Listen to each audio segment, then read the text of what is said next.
Unit 4, Lesson 6, Graphing Quadratics using the x-intercepts.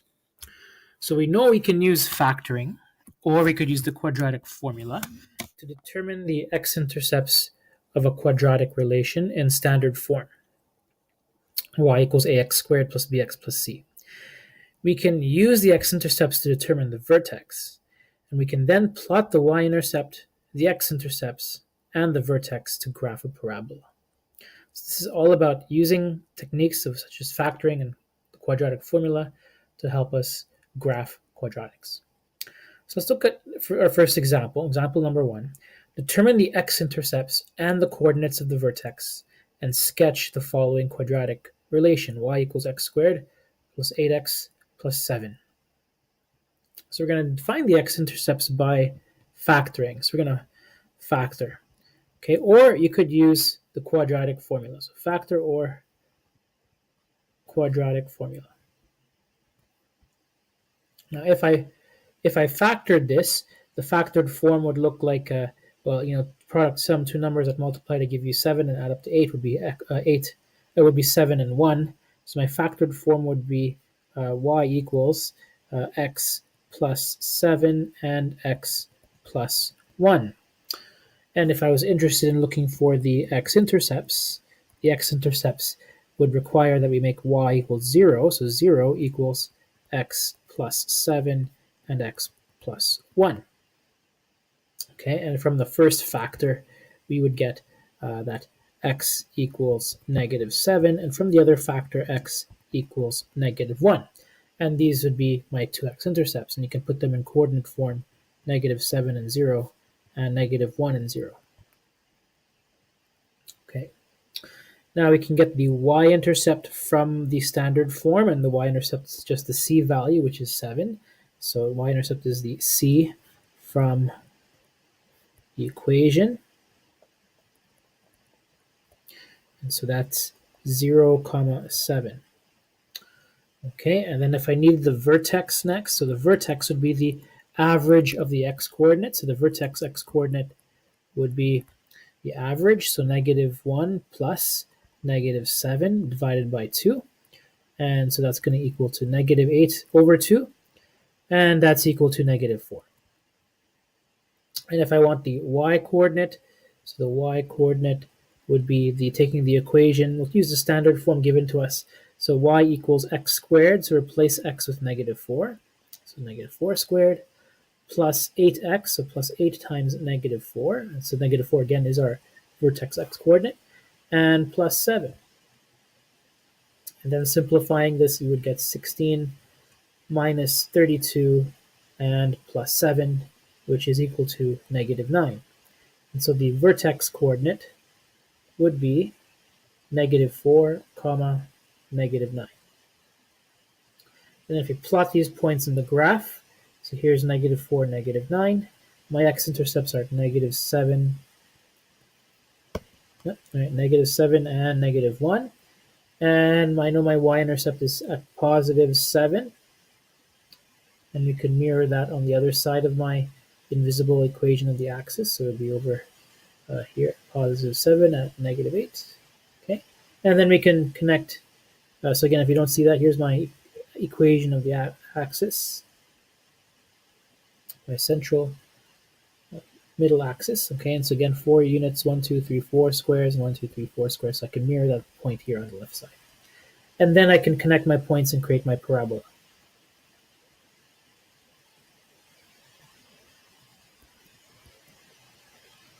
Okay. So far we have found the average of the x-intercepts to determine the x-coordinate of the vertex. Then we sub this into the equation to solve for the y-coordinate. However, there is another method. So here's the other method. If you did not have the factored form, or your equation was not factorable, you can use the quadratic formula to help you find the two x-intercepts. Okay, and then you take the average of those two x-intercepts. So what are the two x-intercepts? Well, it would be from the quadratic formula. One version of it would have the plus the square root, and the other version would be the minus the square root. Remember, this is how you get two answers, one with a plus and the other one with the minus. So you can have two x-intercepts. And then you add those two results together. That's why we have the plus sign in the middle. And you divide by 2. It's your average. Okay? So this looks like a very big, long, complicated formula, but you can make some cancellations. So the first cancellation would be, okay, so if you add the two fractions together, you would get one big long expression, one big long fraction like this that you see here. Okay, because you have a common denominator of 2a and 2a, so the common denominator of 2a is there. You can add your numerators. You might notice is that, well, okay, I have one term that's plus the square root of b squared minus 4ac, and I have another term which is also square root of b squared minus 4ac. However, this one is minus square root of b squared minus 4ac. So that means I can cancel it out. Plus and minus, they cancel each other out. Okay, and so that leaves me with negative, so negative b minus b, which is negative 2b. Still have the 2a. I still have the 2 at the bottom because we were averaging the two x-intercepts. Okay, and when you simplify this, so what happens when you simplify this fraction? Well, you'd have negative 2b over 2a. Instead of dividing by 2, we multiply by the reciprocal, so 1 over 2. So times 1 over 2, which gives me the negative 2b over 4a that you see here. And then if you reduce to lowest terms, the negative 2 over 4 becomes 1 over 2, so it's negative b over 2a. And so the x-coordinate of the vertex can be found by taking your a value and your b value from standard form and just follow this formula to get your x-coordinate. Okay. And the x-coordinate of the vertex is also the axis of symmetry. So that's x equals negative b over 2a. So that's going to be your x-coordinate of the vertex. Oh, I said earlier axis, central axis. I mean this axis of symmetry. That's what I was referring to. Okay, so example number 2. Determine the x-intercepts and the coordinates of the vertex in sketch. So in this kind of example, x squared minus 4x plus 7 is not factorable. Okay. Why is it not factorable? If you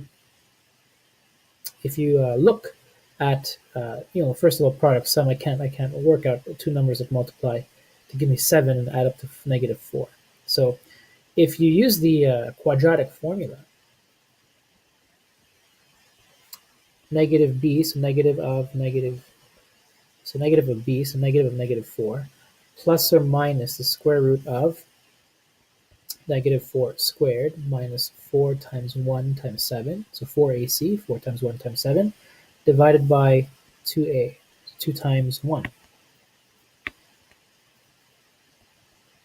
Okay, and then if I continue to simplify, the first term would be negative 4, which is positive 4. And I have plus or minus. Negative 4 squared is positive 16. 4 times 7 is 28, so minus 28. And then you'd notice, okay, 16 minus 28 is a negative number, and that's a negative square root. So 4 plus or minus the square root of negative 12. So this is negative.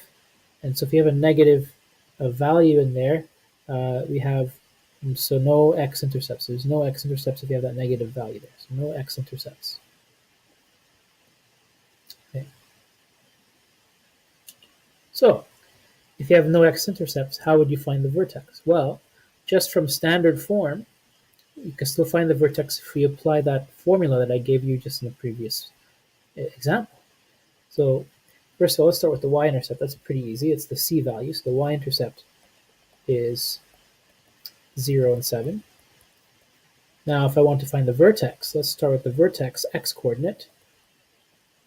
So we said that x-coordinate is x equals negative b over 2a. Okay, so the b value in our equation, let's go to our equation again. So the b value is here negative 4, and the a value is the invisible 1. So I'm going to just plug them into my equation. So here we have negative of negative 4 divided by 2 times 1. Okay, we're careful with the negative signs. Remember the negative is built into the formula. B value itself is negative 4 or minus 4. Then you multiply the two negatives together. Okay, and then you simplify this, you get 4 over 2, which is equal to 2. Okay, you're going to substitute x equals 2 into your equation to find the y coordinate. Okay, so my equation y equals x squared, so 2 squared, minus 4x, so 4 times 2, plus 7.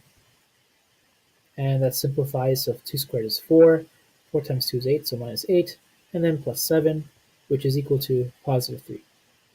So the coordinates of my vertex are 2 and 3. X is 2, y is 3. So that's my vertex. Okay, then I can plot some points, plot these points that I found. So 2 and 3 would be right here. So 2 and 3 right there. That's the point. My y-intercept is at 7, right there. Axis of symmetry down at here along the vertex. So I can mirror the y-intercept on the other side. So over here at x is 4 and y is 7. And we know the parabola opens up because a is greater than 1, so it opens up. Sorry, a equals 1, it's positive. A equals 1, so that means a is positive, so a is greater than 0, that's what I should say. So it's positive, it opens up, so that I can draw my parabola. The parabola like this. I can fix that a little bit. Okay. And so there it is, no x-intercepts on this parabola. Okay, let's do another example. So example number 3. Write an equation in the form y equals ax squared plus bx plus c for the parabola shown. So, kind of like the reverse. How do I take my parabola, how do I take the information on it and create the equation? So what are we given? So we're given a few things. Let's write down what we are given. So given, and as we're problem solving it, it's always a good idea to write givens down. So x-intercepts are negative 2 and 0, this point right here, and 4 and 0. It's this point right there, okay? And we're given a point, PT for point, 2, 16. That's this point up there. It's not the vertex, it's just a point in the graph, okay? Although you can try and read the vertex, I'm not going to read that if it's not given to us. Numerically, don't want to play any guessing games, although you could. And I mean, clearly you can see the y value of the vertex is 17.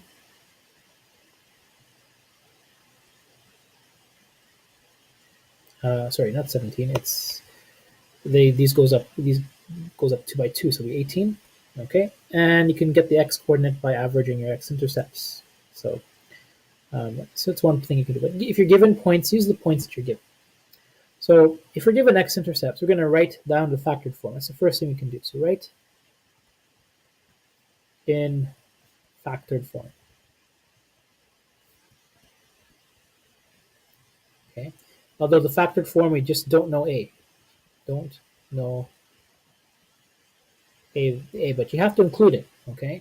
So you write down factored form y equals a times x minus r, so x minus negative 2, which is x plus 2, and x minus s, so x minus the other x-intercept, which is 4, so x minus 4. Okay, now if you forget the a, then you're not going to get it right. So to find that a value, you have to substitute one of the coordinates that we know. So we know 2 and 16, so we're going to substitute in the point 2 and 16. So 2 is my x, 16 is my y. And by doing so, a becomes the only unknown variable.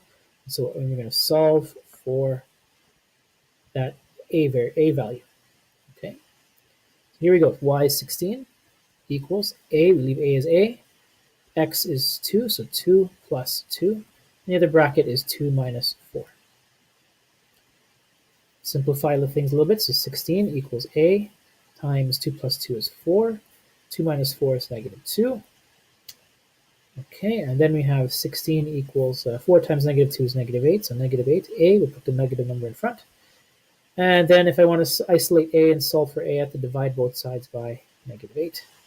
And so 16 divided by negative 8 is negative 2. And on the right side, I have a. So here's my a value. A equals negative 2. So we're going to write down our equation again. So therefore, y equals negative 2, x plus 2, x minus 4. And if I want this in standard form, I have to expand to get standard form.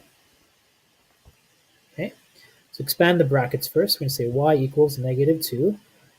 X times x is x squared.